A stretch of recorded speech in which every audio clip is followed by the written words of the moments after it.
Good afternoon class. आज हम chapter number 5 का थर्ड पार्ट करने जा रहे हैं। लास्ट लेक्चर में हमने देखा था जो टॉपिक वो था लर्निंग फॉर चेंज। उसमें हमने देखा था किस तरीके से वुमेन्स ने स्ट्रगल करके खुद पढ़ना लिखना सीखा। जैसे कि राज सुंदरी देवी का एग्जाम्पल हमने देखा था।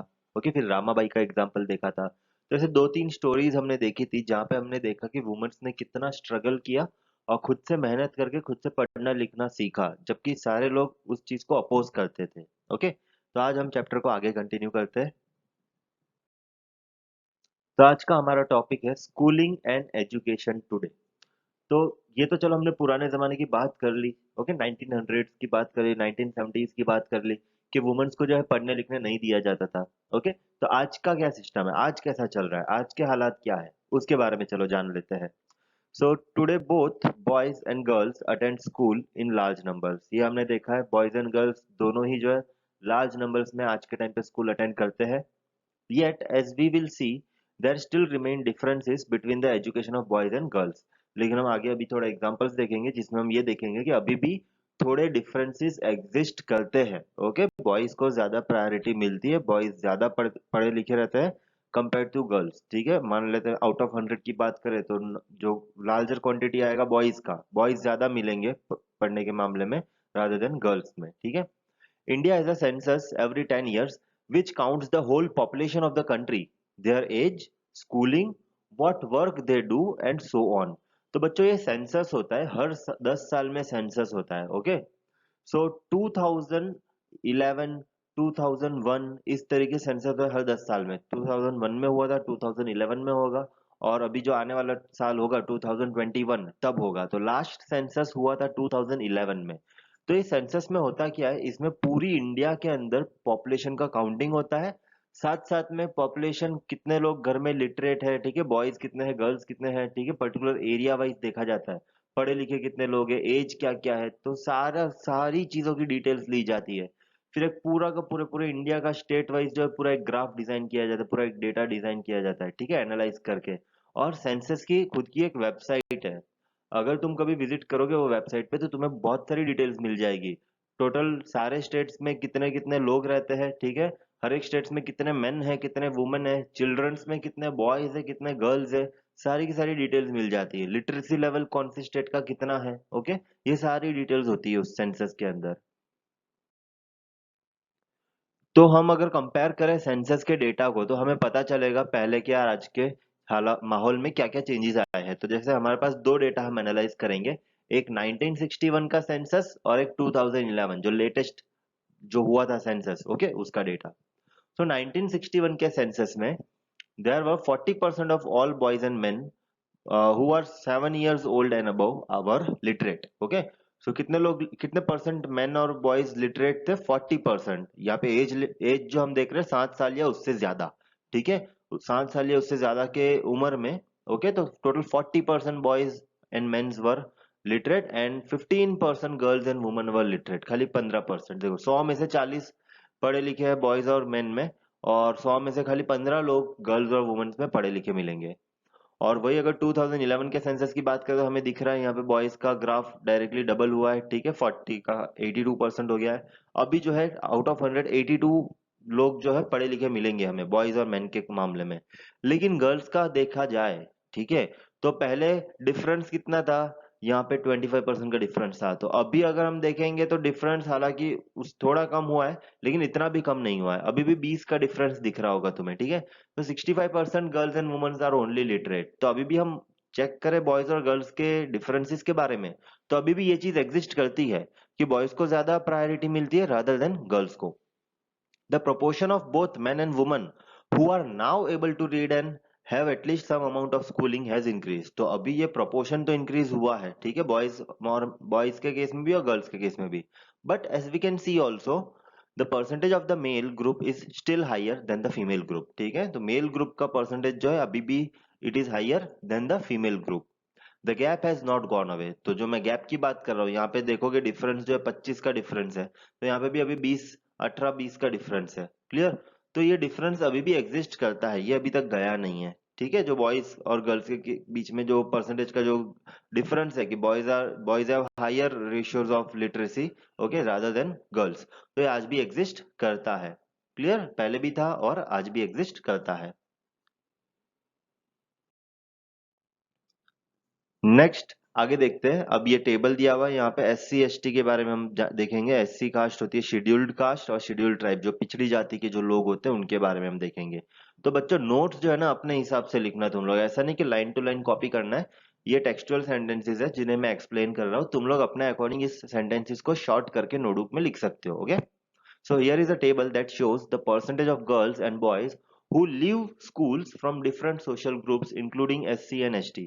तो ये कुछ percentage of boys and girls है जो लोग स्कूल छोड़ देते हैं, है ना। मान लेते पेरेंट्स ने एडमिशन करवाया, पहली क्लास पढ़ा, दूसरी क्लास पढ़ा, बच्चा तीसरी क्लास पढ़ा, लेकिन उसके बाद स्कूल छोड़ दी, कोई ना कोई रीजन की वजह से स्कूल छोड़ दी। या तो फैमिली में आर्थिक तंगी आ गई, मतलब पुअर फैमिली है तो उतने पैसे नहीं है इस वजह से छोड़ दी, या फिर गर्ल है इसलिए उसको स्कूल छुड़वा दी, या फिर हो सकता है स्कूल के अंदर फैसिलिटीज वगैरह नहीं है, टीचर्स वगैरह नहीं आते हैं, ठीक है।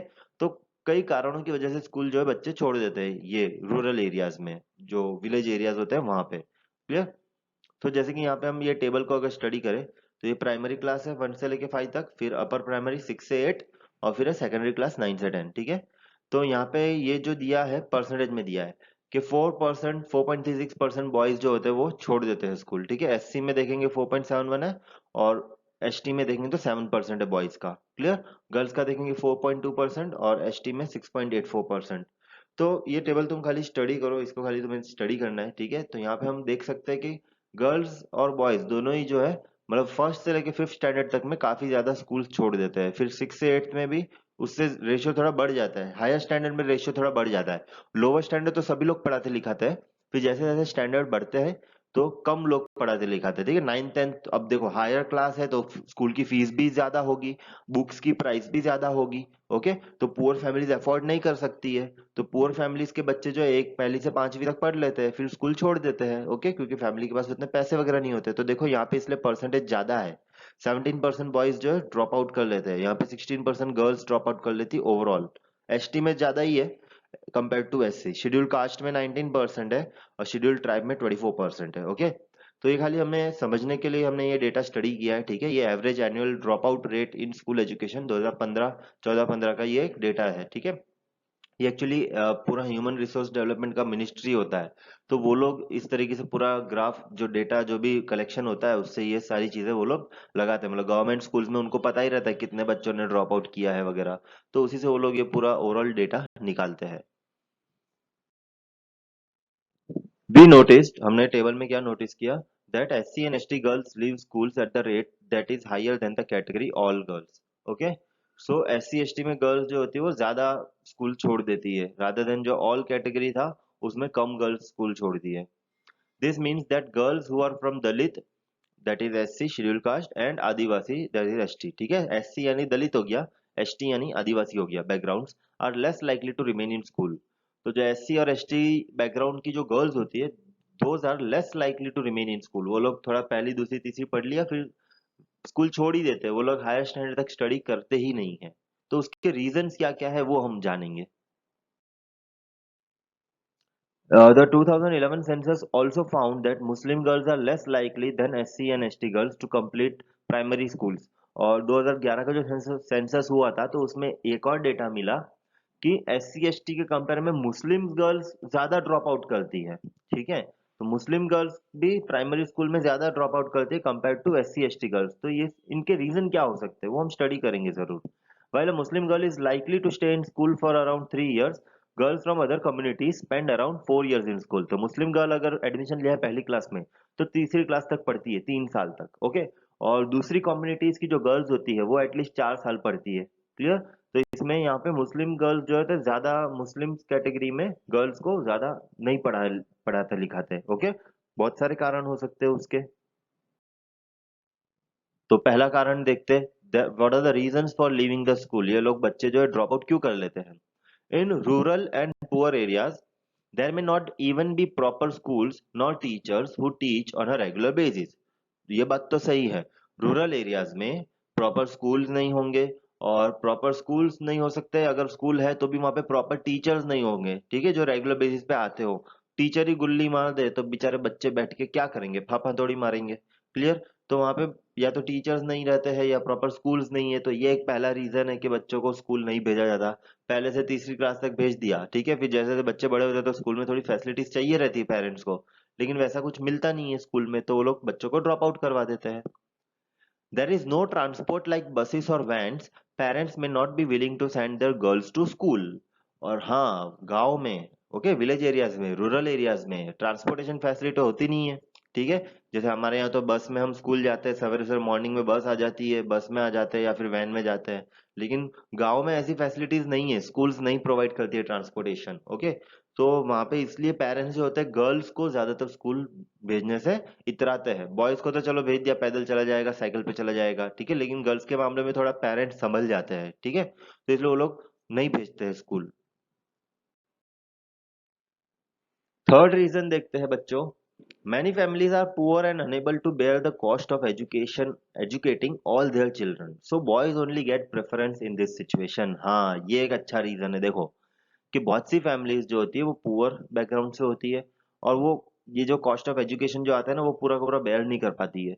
तो सारे बच्चों को पढ़ाते लिखाते नहीं है, जो जो बॉयज है ना उनको पढ़ा लिखा देंगे, गर्ल्स को घर पे नहीं पढ़ाएंगे, ठीक है। जैसे कि पुअर फैमिली का यहाँ पिक्चर दिखाया है, यहाँ पे दोनों बॉयज को पढ़ा रहे हैं, ठीक है। अगर इनमें इनके पास डॉटर होती तो डॉटर को शायद ये लोग स्कूल नहीं भेजते, क्योंकि उसका एजुकेशन का कॉस्टिंग ये लोग सहन नहीं कर पाएंगे, ठीक है, इनके पास उतने ज्यादा पैसे नहीं रहते हैं। तो ये तीसरा रीजन हमें पता चला। पहला रीजन हमने क्या देखा कि चलो स्कूल में प्रॉपर फैसिलिटीज नहीं है, टीचर्स नहीं है प्रॉपर। दूसरा रीजन ट्रांसपोर्टेशन फैसिलिटीज नहीं है। तीसरा रीजन कि पुअर कंडीशंस होती है फैमिलीज की ज्यादातर।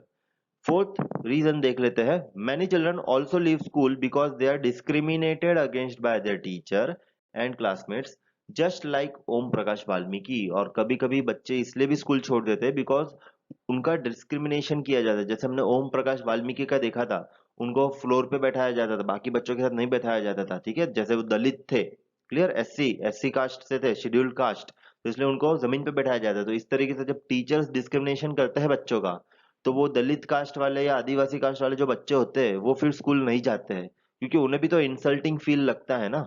तो बच्चे फिर घर पे आके मना कर देते पेरेंट्स को कि कल से मुझे स्कूल नहीं जाना, वहां पे टीचर तो मुझे फ्लोर पे बैठाती है, बाकी बच्चों से अलग बैठाती है, ठीक है, तो मेरी इंसल्ट हो जाती है स्कूल में, तो मैं कल से स्कूल नहीं जाऊंगा। तो ये भी एक रीजन है कि डिस्क्रिमिनेशन होता है by teachers, okay, discrimination by teachers. तो that is why many children also leave the school. तो अब हम बढ़ते हैं नेक्स्ट टॉपिक की तरफ बच्चों। हमने अभी जो टॉपिक खत्म किया तुम्हें प्रॉपर्ली समझ में आ गया आज के टाइम का स्कूलिंग और एजुकेशन किस तरीके से चल रहा है। अब हम बात करते हैं वुमेन्स मूवमेंट की। तो क्या है वुमेन्स मूवमेंट, इसको हम डिटेल में जानेंगे, और ये हमारा चैप्टर का लास्ट टॉपिक है, okay. So women and girls now have the right to study and go to school. तो आज के जमाने में वुमेन्स के पास राइट टू स्टडी है and they also go to school. जैसे कि पहले नहीं होता था, लेकिन अभी वुमेन्स के पास ये राइट है, गर्ल्स के पास ये राइट है। There are other spheres like legal reform, violence and health where the situation of women and girls has improved। तो और भी दूसरी चीजें जहाँ पे गर्ल्स की सिचुएशन इंप्रूव हुई है, जैसे वायलेंस, फैमिली के अंदर जो वायलेंस होता है, ठीक है। फिर हेल्थ कंडीशन, जैसे हेल्थ कंडीशन में भी पहला प्रेफरेंस बॉयज को मिलता था पहले, कि बॉयज अगर बीमार है तो उसको तुरंत हॉस्पिटल लेके जाया जाता है। गर्ल अगर बीमार है तो चलो कोई बात नहीं, 3-4 दिन घर पे इलाज करते ठीक हो जाएगी तंत्र मंत्र से, क्लियर। तो अभी ये सारी चीजों में भी रिफॉर्म्स आए हैं, ओके, गर्ल्स को भी प्रायोरिटी मिल रही है। So these changes have not happened automatically, ठीक है। तो ये सारे चेंजेस ऑटोमेटिकली रातों रात नहीं आ गए हैं, इसके लिए बहुत सारी मेहनत की गई थी, बहुत सारी वुमेन्स ने जो है स्ट्रगल किया था, इसके पीछे बहुत सारे मूवमेंट्स चले थे, इस वजह से वुमेन्स को ये सारे हक मिले हैं, clear. Women individually and collectively have struggle to bring about this changes. तो वुमेन्स ने इंडिविजुअली या फिर कलेक्टिवली इन स्ट्रगल्स लड़े हैं, बहुत सारी लड़ाइयाँ लड़ी है, तब जाके ये सारे चेंजेस आए हैं। जैसे कि मैं बात करूं, पहले ना फ्रांस फ्रांस तो पता होगा सभी को। तो फ्रांस जब आजाद हुआ था ना, तो वहां पे जब रिवॉल्यूशन हुआ था, तो जब वहां पे वोटिंग चालू हुआ था, वोटिंग का सिस्टम, ठीक है, राजा हट गया था और वोटिंग सिस्टम चालू हुआ था। तो उस टाइम पे वुमेन्स को वोटिंग राइट नहीं दिया गया था बच्चों, खाली men's they can vote but women's can not vote. तो वुमेन्स ने वोटिंग राइट्स लेने के लिए भी काफी स्ट्रगल्स किए थे, काफी मूवमेंट्स चलाए थे, ओके। मतलब वुमेन्स को हर एक चीज के लिए काफी ज्यादा मेहनत करनी पड़ी कि उनको वो हक मिले उनको, ठीक है। पहले तो वोटिंग राइट्स नहीं था उनका, ना ही एजुकेशन का राइट्स था। तो सारे धीरे धीरे राइट्स जो है वुमेन ने अपनी तरफ खींचे, खुद ही सारे मूवमेंट्स लड़े हैं, खुद ही इतने सारे स्ट्रगल्स चलाए हैं, ओके। तो इन्हीं स्ट्रगल्स को कहा जाता है वुमेन्स मूवमेंट। ओके, जो वुमेन्स इंडिविजुअली या कलेक्टिवली फाइट करती है अपने राइट्स के लिए, तो उसी को हम कहते हैं women's movement. Individual women's organizations from different part of the country and even many men are part of the movement। तो जो वुमेन्स मूवमेंट चलाए गए थे उसमें बहुत सारे इंडिविजुअल वुमेन्स का भी हाथ है, बहुत सारे बड़े बड़े वुमेन्स ऑर्गेनाइजेशंस है, उनका पार्ट रहा है, और इवन काफी सारे मेन ने भी इसको सपोर्ट किया है। The diversity, passion and efforts of those involved makes it a very vibrant movement। Objective is to spread awareness, fight discrimination and seek justice. तो ये जो मूवमेंट है काफी ज्यादा डाइवर्स है, इसमें ऐसा नहीं कि कोई एक ही पार्ट है, इसमें बहुत सारे अलग अलग तरीके हैं, जैसे कैंपेन निकालना, प्रोटेस्ट करना। ओके, और वापस से फिर वुमेन्स का पैशन और उनके एफर्ट्स वो इस मूवमेंट को काफी ज्यादा वाइब्रेंट बना देते हैं, काफी ज्यादा लार्ज बना देते हैं। और इसका मेन ऑब्जेक्टिव यही है कि अवेयरनेस फैले सभी वुमेन्स के अंदर। फिर डिस्क्रिमिनेशन के अगेंस्ट ये लोग फाइट करना चाहते हैं, कहीं पे भी अगर डिस्क्रिमिनेशन हो तो उसके अगेंस्ट में फाइट करना चाहते हैं और उसके लिए वो जस्टिस पाना चाहते हैं। सो रिसेंटली एक मूवमेंट चला था, अगर किसी को पता हो तो थोड़ा सोचो कौन सा मूवमेंट चला था, फिर मैं बताता हूँ तुम लोगों को। जैसे कि हमने देखा कि ये काफी ज्यादा डाइवर्स है वुमेन्स मूवमेंट, तो सबसे पहला पार्ट जो इसमें आ जाता है कैंपेनिंग आ जाता है। ठीक है, बहुत सारे अलग अलग तरीके के कैंपेन्स निकालना। Campaigns to fight discrimination and violence against women are an important part of the women's movement. Campaigns have also led to new laws being passed. तो जब ये लोग कैंपेन्स वगैरह निकालते हैं, रैलीज वगैरह निकालते हैं, ठीक है, इस तरीके से बैनर्स वगैरह लेके, तो इससे क्या होता है कि बहुत सारे नए लॉज भी पास हुए हैं। ओके, बिकॉज इससे क्या होता है कि एक तो सबसे पहले तो अवेयरनेस आती है। जब अवेयरनेस आती है लोगों में, ठीक है, तो वो गवर्नमेंट की तरफ और बड़ा मोर्चा लेके जाते हैं, और फिर गवर्नमेंट को कुछ ना कुछ एक्शन लेना ही पड़ता है, और फिर वो नए लॉज बनाते हैं। जैसे कि कुछ लॉज जो बने थे उनके एग्जांपल्स देखते हैं। A law was made in 2006 to give women who face physical and mental violence within their homes, also called domestic violence, some legal protection. तो एक लॉ पास किया गया था 2006 में, एक लीगल प्रोटेक्शन दी जाती थी वुमेन्स को, किसके अगेंस्ट में, कि ये जो डोमेस्टिक वायलेंस होता है, ठीक है, जो घर में मारा मारी वगैरह होता है, हस्बैंड वुमन अपने वाइफ को मारते हैं, ठीक है, या फिर मेंटल वायलेंस जो होती है, उसके अगेंस्ट में ये लीगल प्रोटेक्शन देता है ये वाला लॉ। ओके, तो वो जो मूवमेंट था उसके बारे में मैंने जैसे तुमको बोला कि एक मूवमेंट जो है रिसेंटली चला था, तो हैशटैग मी टू करके एक मूवमेंट चला था वुमेन्स के अंडर में। ठीक है, मतलब इसमें देखा होगा काफी सारे फिल्म एक्ट्रेसेस वगैरह ने भी इसमें हिस्सेदारी निभाई थी, नेहा धूपिया वगैरह है, उन्होंने इसमें हिस्सेदारी निभाई थी। ठीक है, तो ये मी टू मूवमेंट क्या था वुमेन्स के लिए, ये मैं तुम पे छोड़ता हूँ, इसकी जानकारी कलेक्ट करो। ठीक है, तुम लोग गूगल में सर्च करोगे तुमको इसकी जानकारी मिल जाएगी कि what was me too movement which was run by women recently, like एक दो साल पहले की बात है ये। क्लियर? कैंपेनिंग में और पॉइंट्स हम देख लेते हैं। Similarly, efforts made by the women's movement led the Supreme Court to formulate guidelines in 1997 to protect women against sexual harassment at the workplace and within educational institutes।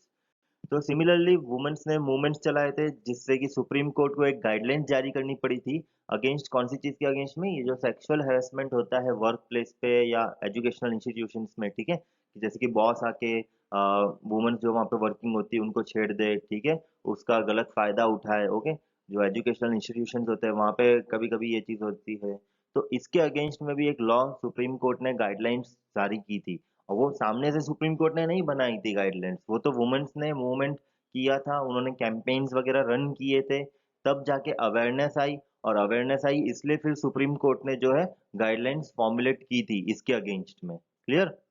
तो ये हुआ था 1997 में। फिर बात करते हैं 1980 में।